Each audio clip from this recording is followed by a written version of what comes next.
അടുക്കളയുടെ മേൽക്കൂര ചോരുന്നെന്ന് പറഞ്ഞിട്ട് പണി തുടങ്ങിയിട്ട് ഇപ്പൊ മൊത്തം കയ്യിലെ പൈസ ചോർന്നു പോവോന്നാ പേടി.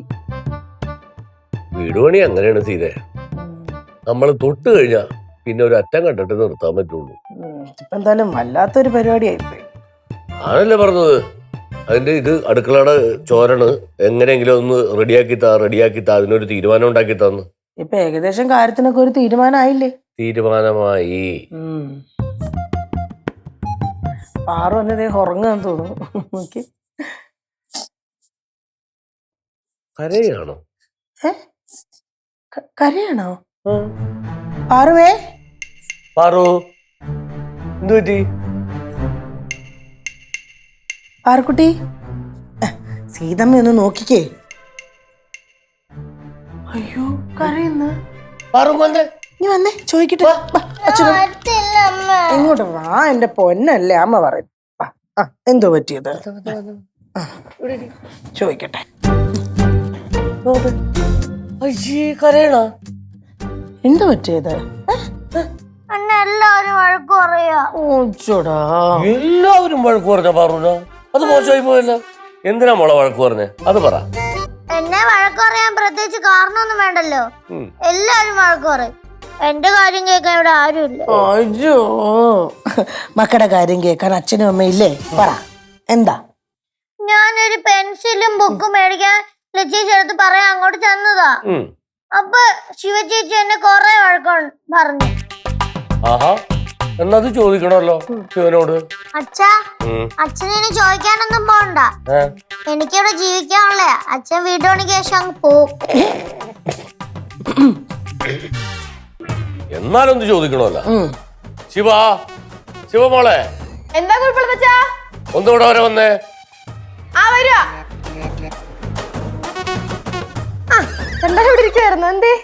ശിവമോളോട് ഒരു കാര്യം ചോദിക്കാൻ വേണ്ടിട്ടാ ഞാൻ വിളിച്ചത്. ഒന്നുകൂടെ മാറിക്കൂ. അച്ഛാ വേണ്ട ചേട്ടാ, ചോദിക്കേട്ടാ. അമ്മയ്ക്ക് അത്ര നിർബന്ധമാണെങ്കിൽ ചോദിച്ചോ. ചോദിക്കും. ശിവ എന്തിനാ ഒരു കാര്യമില്ലാതെ പാറുവിനെ ചീത്ത പറഞ്ഞത്? ഓ, അടുക്കള നടന്ന കണ്ണീർ പരമ്പരയുടെ ബാക്കിയായിരിക്കും അല്ലേ പാറു? അച്ഛോ, വേറെ ആര് വഴക്ക് പറഞ്ഞാലും മോക്ക് വിഷമാവത്തില്ല. ശിവമോള് വഴക്ക് പറഞ്ഞു കഴിഞ്ഞാൽ കുഞ്ഞിന് വിഷമാവത്തില്ലേ? ശിവമോൾ ഇവിടെ ഇല്ലാത്ത ദിവസത്തിലൊക്കെ എത്ര വട്ടം എന്നോട് വന്ന് പറഞ്ഞിട്ടുണ്ട് എനിക്ക് ശിവചേച്ചിയെ മിസ് ചെയ്യുന്നുണ്ടെന്ന്. ഇല്ല മോനെ?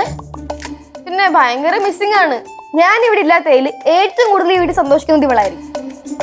കൊച്ചിനെല്ലാവരും വഴക്ക് പറയുന്ന പരാതി. പരാതി ഇവിടെ എത്തിയോ? അമ്മ ഇത് കണ്ടോ? ഒരു വിഷയം അമ്മൂമ്മയ്ക്ക് അറിയത്തില്ല, എന്നിട്ട് എന്നെ കുറ്റം പറയുന്നുണ്ടോ? അതിന് ഞാനെന്തോ പറഞ്ഞു? ഒന്നും പറഞ്ഞില്ല, ആരും ഒന്നും പറഞ്ഞില്ല. ഇത്ര നേരം എല്ലാവരും പറയുന്നുണ്ട് എന്നാണല്ലോ പറഞ്ഞത്. എന്റെ സൈഡിൽ ആരും ഒന്നും പറയുന്നില്ല.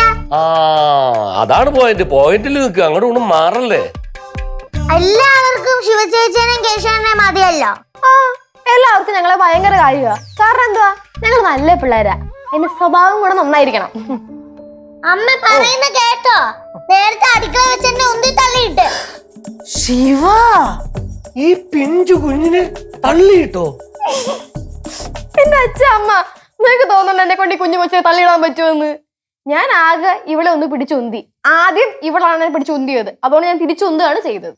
എന്താ മോളെ ഇത്? അവള് നിന്റെ കുഞ്ഞനിയത്തിയല്ലേ? അതിന്റെ ഒരു ദയയില്ല എന്റെ അടുത്ത്. സത്യം പറഞ്ഞ എന്റെ ഇവിടുത്തെ അവസ്ഥ വളരെ മോശാ. അമ്മമ്മ പറഞ്ഞത് കേട്ടില്ല? ഞാനൊന്നും പറയുന്നില്ല, ഞാൻ നിങ്ങളായി നിങ്ങളുടെ പാടായി. അമ്മ, ഞാൻ ഒരു കാര്യം പറയട്ടെ. ഇനി ഞാനും കൂടെ വരാം നിങ്ങൾ കൂൾപ്പളത്ത് പോകുമ്പോ. നമുക്കിനി അവിടെ നിക്കാം. അതിനെന്തല്ലേ? എന്റെ ദൈവമേ, ഇപ്പഴാ സമാധാനായത്.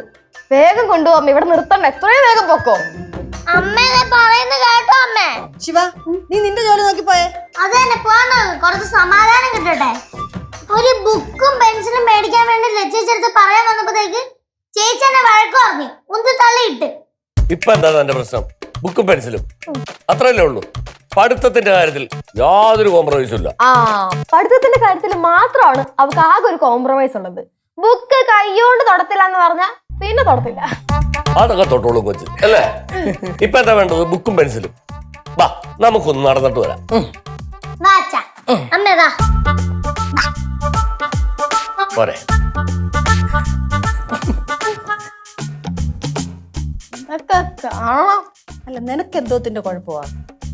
പിന്നെ അമ്മൂമ്മ കൂടെ അവിടെ സൈഡിൽ നിൽക്കും. നീ എന്തിനാ ചുമ്മാ ഇങ്ങനെ കൊച്ചിനെ വഴക്കുണ്ടാക്കിക്കുന്നേ? വന്ന് ആർക്കും നമ്മളെ വേണ്ടല്ലോ, ഞാൻ പോണു. ഇവിടെ ആരോടും ഒരു വകയും പറയാൻ പറ്റത്തില്ല.